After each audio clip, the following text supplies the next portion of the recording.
Infelizmente, eu não fui convidada para participar desse evento, mas fiz questão de estar aqui presente, porque o Ministério da Saúde, apesar de ter sido apossado por um bando de negacionistas, que inclusive também foram responsáveis pelo maior genocídio da história do nosso país, o Ministério da Saúde, ele é, acima de tudo, um instrumento de Estado, e eu, como parlamentar, tenho direito e prerrogativa para estar aqui presente, então venho aqui colocar qual é a posição das mulheres brasileiras que ficam em pânico e ficam enojadas. Eu quero dizer que isso aqui é um absurdo. Eu fico completamente enojada, revoltada, desgostosa de saber que tem dinheiro público sendo utilizado para promover um evento que prega a misoginia, o ódio às mulheres e às meninas brasileiras. Aliás, dinheiro público esse que não está sendo utilizado para enfrentamento a diferentes formas de violência contra as mulheres.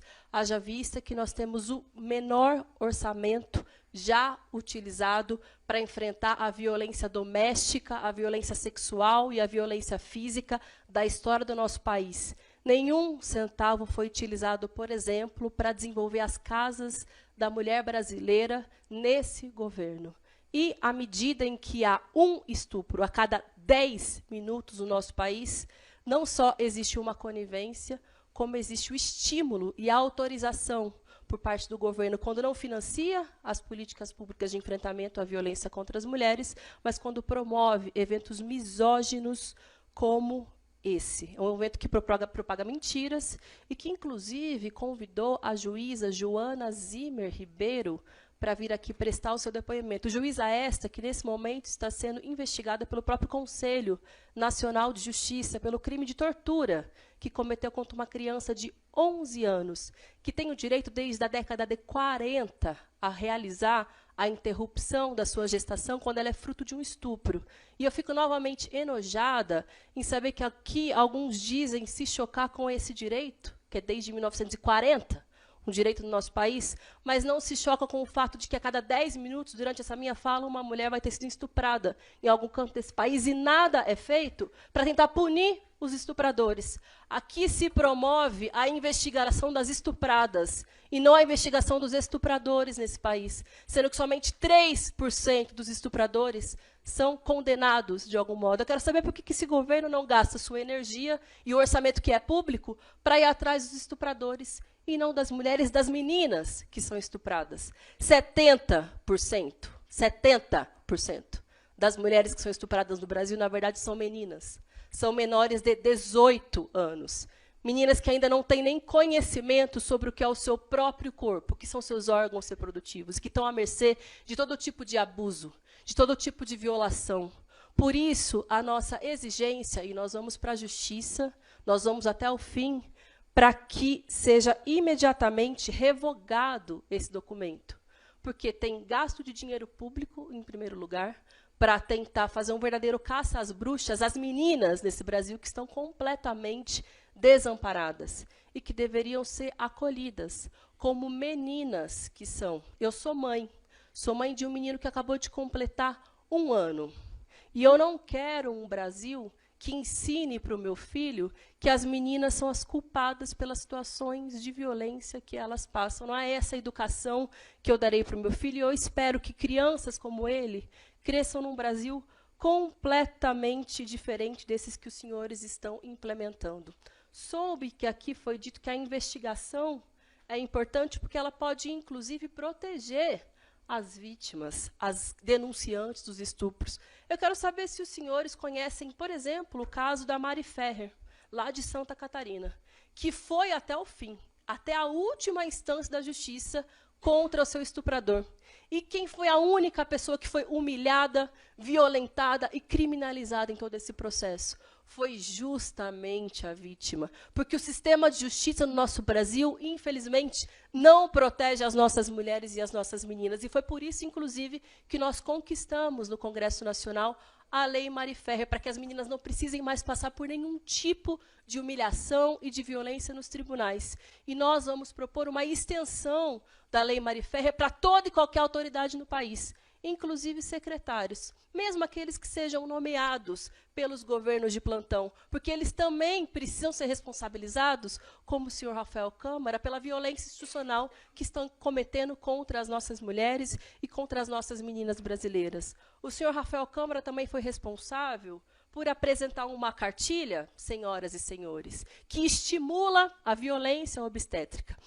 Nela, sugere, por exemplo, que os médicos possam adotar a episiotomia, que nada mais é do que a mutilação genital, já foi considerada pela OMS já há alguns bons anos, mutilação genital das mulheres quando passam pelo parto. E estimula a manobra de Christeler, que além de causar danos para as mulheres, que significa forçar a barriga da gestante, causa danos aos bebês. Vejam só vocês, há uma série de relatos de bebês que são danificados, que são machucados por essa manobra de Christeler. Esse mesmo senhor que diz que defende a vida fez uma cartilha que estimula a violência contra as nossas gestantes e contra os nossos bebês no momento em que eles estão para nascer. E eu venho aqui dizer que está defendendo a vida, está defendendo a moral. A vida de quem? Eu lhes pergunto.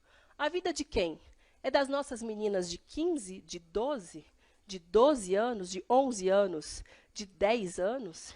É a vida das nossas mulheres, pobres, negras, em sua maioria, que muitas vezes precisam, sim, recorrer ao aborto clandestino, porque existe uma verdadeira hipocrisia no Brasil que permite que as ricas, as esposas de secretários, suas amantes, possam pagar por procedimentos caríssimos, enquanto as mulheres brasileiras pobres precisam recorrer a todo tipo de método de procedimento inseguro, porque quando elas tomam a decisão, não há Estado, não há presidente da República, não há secretário misógino nenhum que vá as impedir. Mas aqui nós não estamos nem discutindo a possibilidade de ampliação da lei. A gente está falando de algo que existe há 80 anos nesse país e que está sendo desrespeitado por aqueles que promovem esse evento verdadeiramente misógino. Eu quero saber quando é que o Ministério da Saúde vai poder formar, por exemplo, os nossos profissionais para que eles acolham e atendam as mulheres que chegam estupradas nos seus locais de atendimento, para que elas possam ser encaminhadas para as redes de proteção. Como estão as redes de proteção hoje no Brasil? Quem que essas meninas e essas mulheres podem procurar? Elas vão ter o direito ao sigilo resguardado, que também é assegurado pelo ECA, que também é assegurado pela legislação, mas que muitas vezes é descumprido nos nossos hospitais? Ou quando elas resolvem levar até o final a sua gestação e destinar à adoção, como também é assegurado por lei, como aconteceu com a atriz Clara Castanho, tem o seu direito ao sigilo ferido, porque, afinal de contas, há pessoas que estão naqueles hospitais que também são amparadas pela política institucional de ódio e de misoginia que hoje está em curso no Brasil e que causou um verdadeiro escândalo, uma comoção gigantesca no país e nas redes sociais, mas que, sim, ações como essa também são amparadas por ações misóginas como esse do senhor Rafael Câmara. Quero lhes dizer que o Brasil não é um quintal do obscurantismo, não é um quintal do bolsonarismo, que, apesar das senhoras e dos senhores, o movimento de mulheres, o movimento feminista no Brasil tem avançado. Nós vamos até o fim nas conquistas dos nossos direitos. Nós vamos ocupar todos os espaços para denunciar a misoginia institucional que está em curso. Nós vamos atrás de todos os responsáveis e nós queremos colocá-los todos na cadeia, aqueles que são estupradores e responsáveis pelo estímulo ao estupro, pela sua institucionalização, pela violência obstétrica, a violência contra as nossas mulheres e as nossas meninas. E que em outubro as senhoras e senhores serão derrotados nas urnas.